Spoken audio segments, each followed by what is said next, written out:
পৌঁছে গেলাম আমাদের গন্তব্য শ্রী শ্রী নিগমানন্দ সারস্বত আশ্রম। এখানেই আমাদের কাজ আছে। কনস্ট্রাকশন খুব ভালো হচ্ছে। তো মঠটাও ঘুরিয়ে দেখানোর আছে, অনেক কিছু বলার আছে। তো আগে একটু ফ্রেশ ট্রেশ হয়ে নিই আমরা।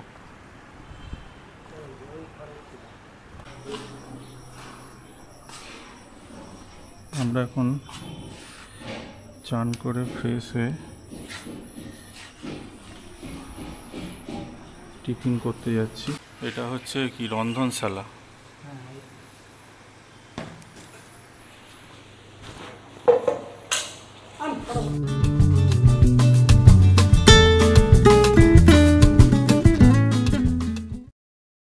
মানে শুরু থেকে সকাল থেকে আমি আওয়াজ পাচ্ছি যে প্যারেড হচ্ছে। এনসিসি খুব অ্যাক্টিভ। এটা শালের একটা শাল গাছ এগুলো।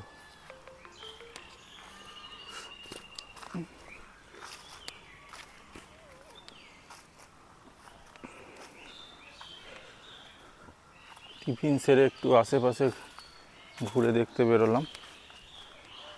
জায়গাটা বেশ ভালো। এটা মঠেরই অংশ, এই শালের জমি। প্রচুর গরু আছে এখানে। মঠের নিজস্ব গোশালা।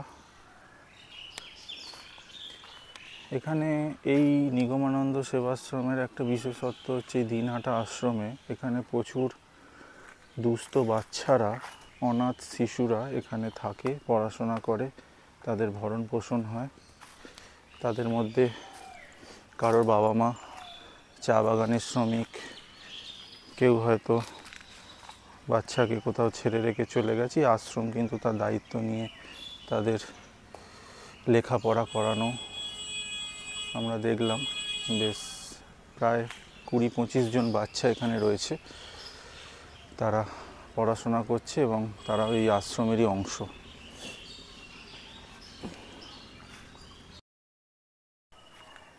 এটা হচ্ছে মূল মন্দির। বন্ধ বোধহয়, 4টের সময় খুললে মন্দিরের ভিতরটা ঢুকবো।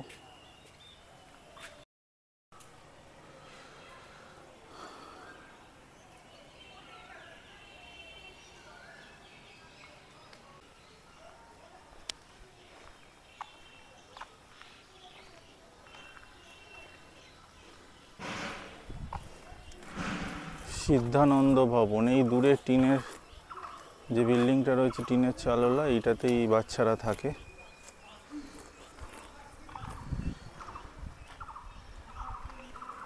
গ্রাম্য পরিবেশ, শুধু পাখির ডাক, বাট আশেপাশে বসতি আছে ভালোই।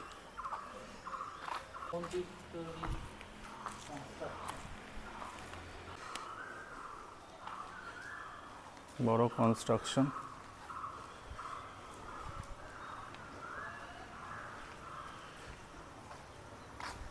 এটা ঠাকুরের রান্নাঘর।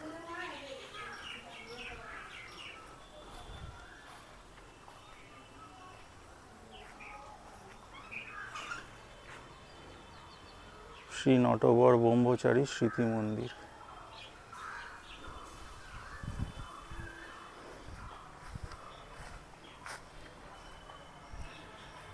নিগমেশ্বর দেবাদিদেব মহাদেব।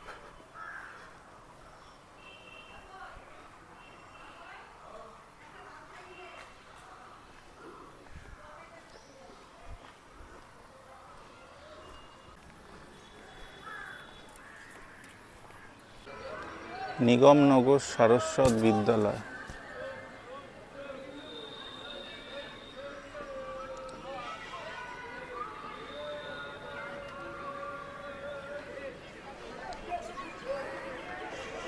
বিশাল বড় প্লেগ্রাউন্ড, আর বাচ্চারা সব স্কাউট এনসিসির সমস্ত গ্রুপ এখানে প্র্যাকটিস করছে। খুব অ্যাক্টিভ কোচবিহারে এনসিসি। এই স্কুলটাও মঠেরই অংশ অ্যাকচুয়ালি, এটা ডোনেটেড, সেই জন্য নিগমনগর নিগমানন্দর নাম অনুসারে হয়েছে। এই সমস্ত ভোগের রান্নার কাঠ শোকাচ্ছে।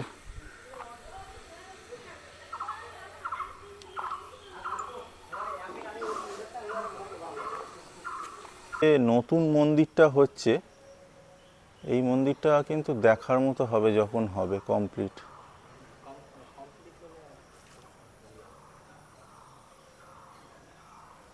এটা পুরনো, এখন যে মন্দির রয়েছে নিগমানন্দ ঠাকুরের, এই মন্দিরের স্থাপন হচ্ছে, মন্দির প্রতিষ্ঠা অক্ষয় তৃতীয়া 1369 বঙ্গাব্দ। আর এই আশ্রম স্থাপন হয়েছে ঝুলন পূর্ণিমা 1357 বঙ্গাব্দ।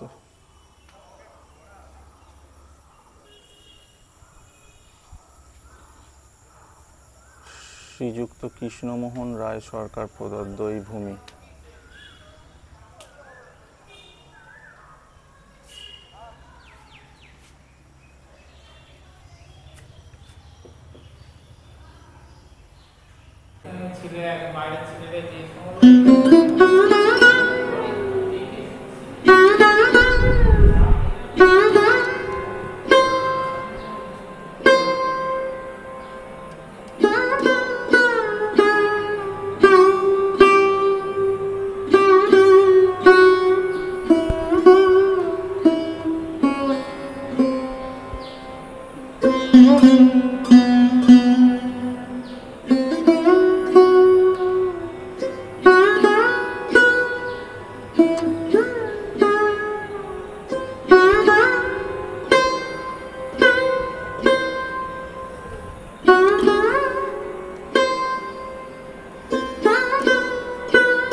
সব সকালের টিফিন, বাচ্চারা সব অন্নভোগ খাচ্ছে টিফিনে।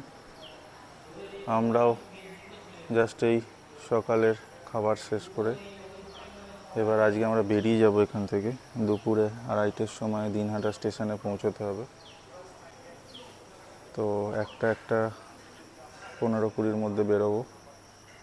এটা আশ্রমের দৈনন্দিন রন্ধনশালা, মানে রোজের খাবার দাবার বাচ্চাদের।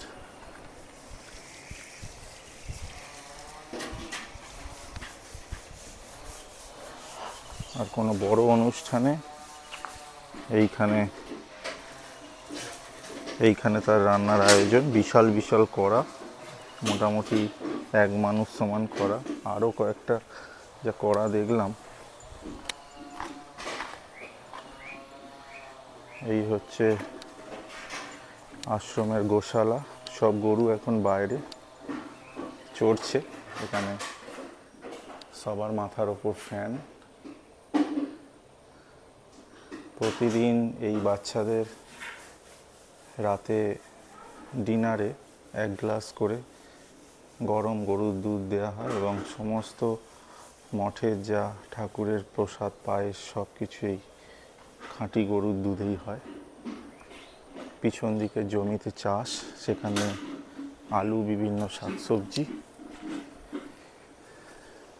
আর এই হচ্ছে, এটা আন্ডার কনস্ট্রাকশন বাট প্রায় কমপ্লিট হয়ে গেছে। প্রসাদ কক্ষ বিশাল বড়।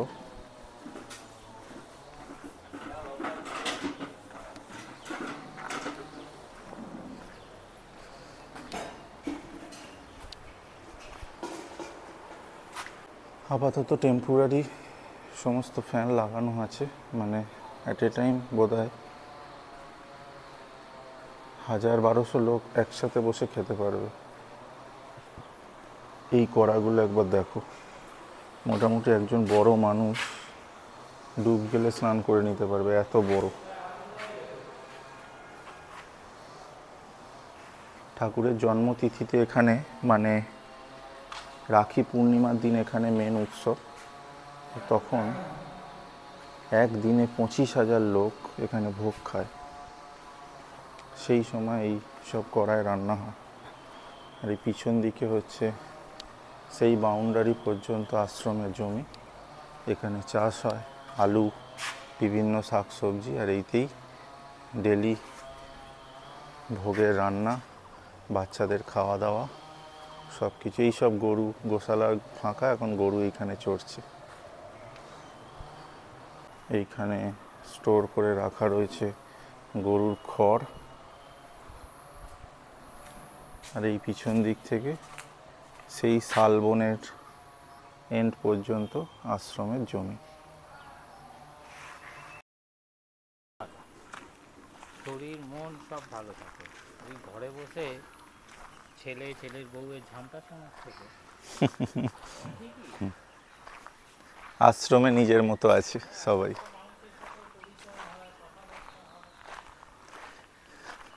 কালকে দেখলাম বাচ্চাগুলোকে, কালকে শনি রবিবার মেনলি তার বাবা মায়েরা দেখা করতে আসে মাঝে মধ্যে।